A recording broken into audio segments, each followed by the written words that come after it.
Hey, I'm Brian Van, SportbikeTrackHere.com, and today we're going to break down the all-new HJC RPHA 1N V2 carbon helmet.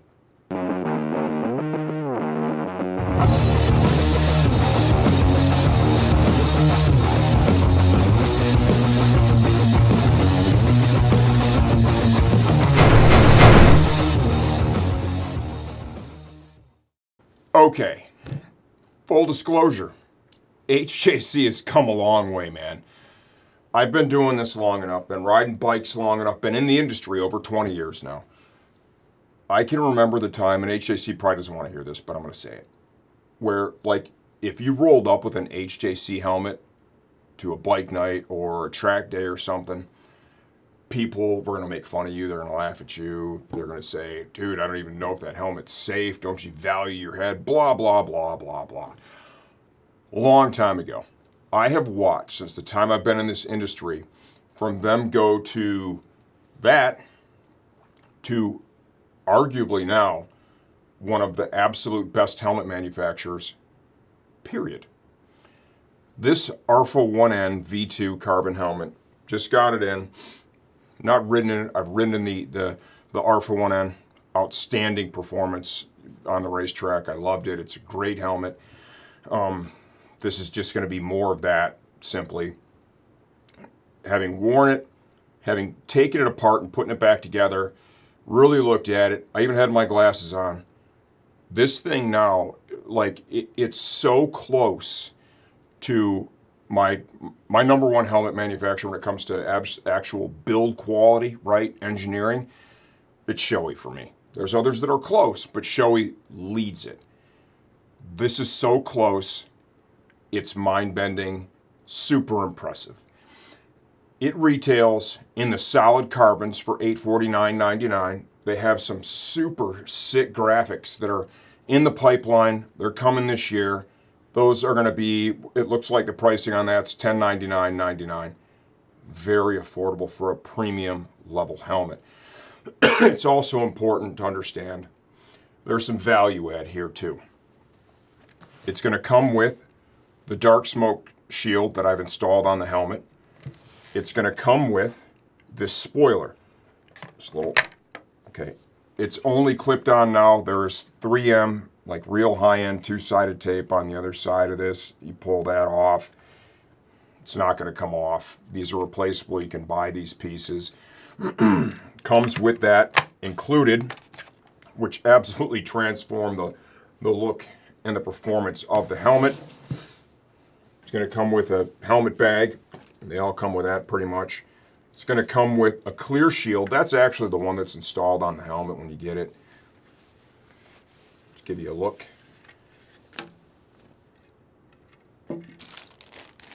Chin curtain extension. Pin lock. 120 XLT, right? The Max Vision, the best fog-free performance there is. And if you like to use race tear-offs, it comes with a pack of race tear-offs included. So in that price, you've got a lot of additional value for almost everyone. You buy this thing right out of the box, you're good to go. You don't need to purchase anything extra. I personally feel like that is a huge deal. Helmet fit. I measure 58 centimeters on the money with an intermediate oval head shape. That puts me in a medium per their size chart. The fit and feel of this thing, amazing. Fits me perfect.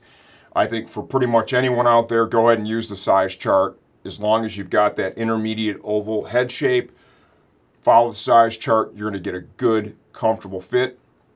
It has a reasonable on-off effort. Remember, this is a racing helmet. This has got MotoGP influence in the design. You see GP riders out there in it. A little more effort on, but when you get it on, you get that really good captured feeling right around the jawline, base of the head, that captured fit, and that's really what you want from this. It makes it safer, and it also helps to keep it quieter in that area. I can remember riding in the RPHA 1N. For the amount of ventilation it produced, it was not overly noisy at all. Weight. It is 3.2 pounds on our shipping scale in a medium without the spoiler installed. With the spoiler installed, which I think pretty much everybody's going to put that thing on there, it was 3.5 pounds, still very, very reasonable. This is Bluetooth compatible. There are cutouts in the EPS to accept the speakers. Any one of the universal units is going to be compatible with this. I don't see anything here that's going to hinder installation. So if that's something you're interested in, fully compatible. Ventilation. Something I got to talk about too is the action on these vents. So, I mean, that's premium. 2 stages there. That's going to demist on the shield. This is going to blow more straight at your mouth.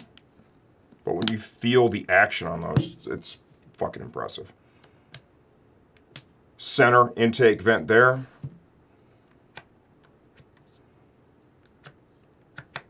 So you've got up front a total of 5 switchable intake vents.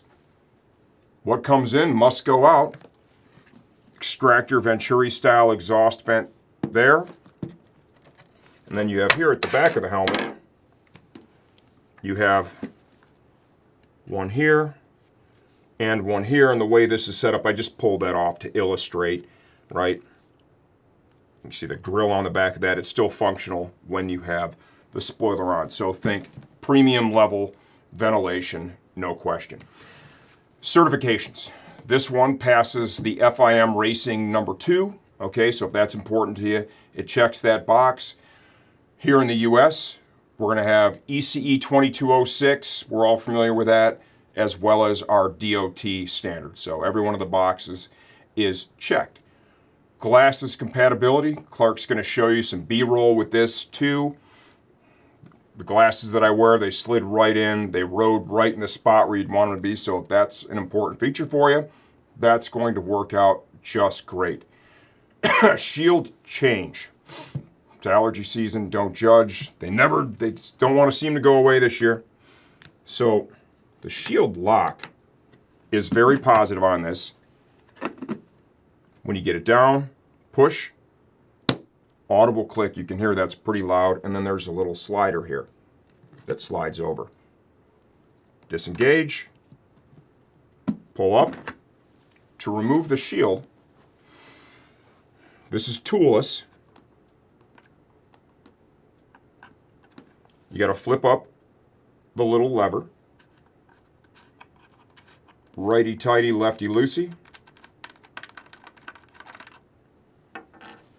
And it really doesn't get a whole lot harder or easier than that, does it?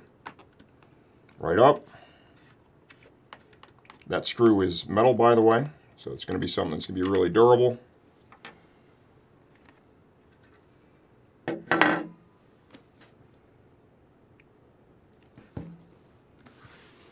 Give you a look at it.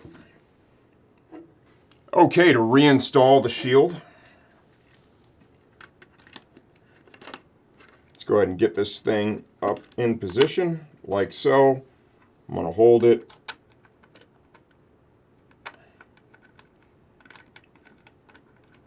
True story, I did have to put my glasses on to put the shield back on.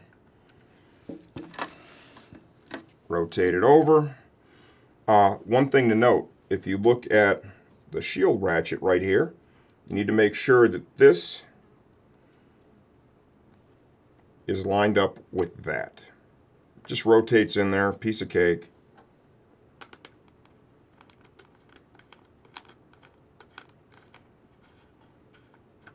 How much torque with this? I mean, it's a small fastener, reasonable. You know, when you take it apart, kind of make note of how much effort it took to get it apart the first time, and I think that gives you a really good baseline to operate from. Let's go ahead and take this bad boy apart. Other features and benefits that it offers. Emergency release cheek pads. So if you happen to have a crash and emergency personnel needs to get the cheek pads off to make the helmet easier to remove, that feature is included with this helmet. Double D-ring retention system, which I think is the safest, the smartest, the standard. They're titanium. That's kind of cool. Some premium there. To remove the cheek pads, slide your fingers in between the backing of the cheek pad and the EPS of the helmet. There are 3 snaps, one at the front, one at the top, and one here at the back. Grab the cheek pad up here in the front, pull, rotate, and then slide forward like so. Mirror image on the other side.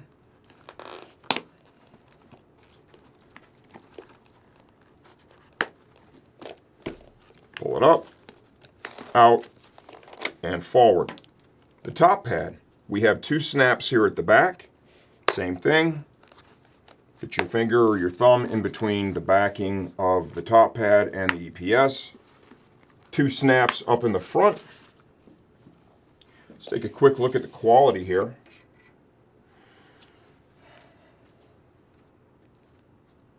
Interchangeable cheek pads to tune the fit, all the, the basic stuff you're going to see. That's available with this, of course. Quality looks fantastic. The material they're using, antimicrobial, moisture, blah, blah, blah. Feels great against the skin. That I can tell you for sure. Here's your top pad. And you can see what they've done here too. Everywhere there's a vent, they're making sure that they've relieved the foam in that area. And that just helps the air to circulate much better inside the helmet to keep the rider cool and focused. Okay, inside the helmet, you can see the channeling in the EPS. Very difficult to see, but up in the front here in the brow area, there's 1, 2, there are 5 intake holes. In the back, there are 4 larger exhaust holes. They line up with each level of exhaust venting. For the Venturi style, I'm going to take a stab that it's going to be in this area right here that flows into there. There is a note here that makes reference to a hydration system. I went through the literature on the helmet. I looked around on HJC's website. I don't see any mention of that. My personal opinion of a hydration system in a helmet is it's just not necessary. I don't really look at that as a viable feature. Here's your cutouts. See if Clark can you get that? The cutout for the speaker. Yeah. And that's pretty standard fare. You're going to see that on basically every helmet that's produced at this point. It's a lot of people are, especially on the street, they are using the Bluetooth communicators, music, communication, connect to your phone, all that kind of stuff. Great feature. Just everything about this, to me, just screams quality. From taking it apart, wearing it, putting it back together, handling all the various pieces. One of the things that I like to look for too is the engagement of the snaps when reassembling the helmet. Some helmets are a lot harder than others. Some, really a lot of just finagling and, not a huge deal, but it's just when I'm looking at that overall quality, that's something that I kind of look to, to see who's doing just kind of a better job there. They did a phenomenal job. I think the retail for this, that's not accidental. They know what they've got here because they're the ones who developed it. That action's so sick. And manufactured it, so they know where it stacks up against the competition because, it's like an auto manufacturer. Auto manufacturers buy all their competitors' cars that are relevant. They buy them and they drive them around and they take them apart and they put them back together and they're checking shit out because you need to make sure that you're truly competitive. I'm sure they've looked at everybody else's helmets. I think the price point was purposely reduced. It helps sales. And I think if you're a consumer, when you're looking at this, what am I going to compare this to?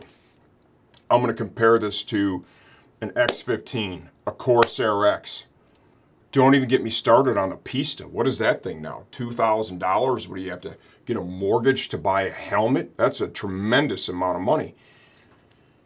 When I look at this, when I handle this, there is nothing here that makes me say, oh, dude, I for sure have to have a Pista. It's better than this. Oh, no. No, $849, matte carbon, solid carbon, $1099, some killer graphics. When it comes to graphics, somebody please stop me, because HJC is the best, dude. They have some of the coolest licensing agreements and just some of the best graphics overall. They do a great job. If you can't tell, I really like this helmet a whole lot. This is the pinnacle of what HJC is capable of. It's super impressive.